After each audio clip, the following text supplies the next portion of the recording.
نے کینیا کا سجیشن دیا, کیا لنکس تھے.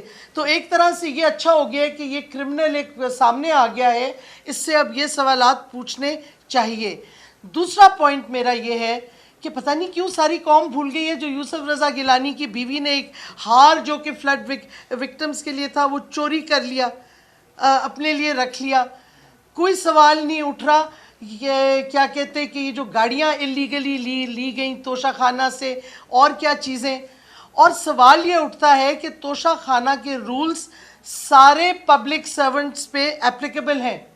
تو میرا سوال ہے کہ ملٹری لیڈرز جب جاتے ہیں اور ان کو آفیشیل گفٹس ملتی ہیں, ان کا کوئی ریکارڈ ہے توشہ خانہ میں؟ اور انہوں نے کس طرح ڈپازٹ کیے, اگر خریدے تو کس طرح کیے, اپنے ٹیکس ریکارڈ میں دکھائے, کیپٹل گینز ٹیکس دیا؟ یہ سوال بہت اب لازمی ہو گیا ہے, کیونکہ یہ جو پورا سرکس کیا جا رہا ہے, ہمیں بھی پتہ ہے طاقتور اور کون سی طاقتور قوتیں ہیں جو یہ کروا رہی ہیں سارا تماشا. عمران خان کے خلاف جب ان کو کوئی نہیں ملا تو اندازہ لگائیں کہ ایک کرمنل کو لا کے وہ اس سے ایویڈنس عمران خان کے خلاف دلوا رہے ہیں. یہ ہوتا ہے ڈیسپریشن.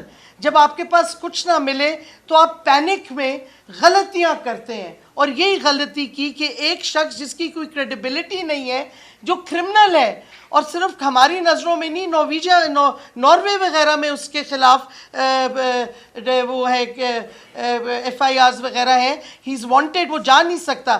بلکہ جہاں تک میری انفارمیشن ہے یہ نارویجن سٹیزن تھا, ڈیول نیشنل تھا, اس کی نیشنلٹی انہوں نے ختم کر دی ناروے کی آفٹر ہز کرمنل ایکٹیویٹیز.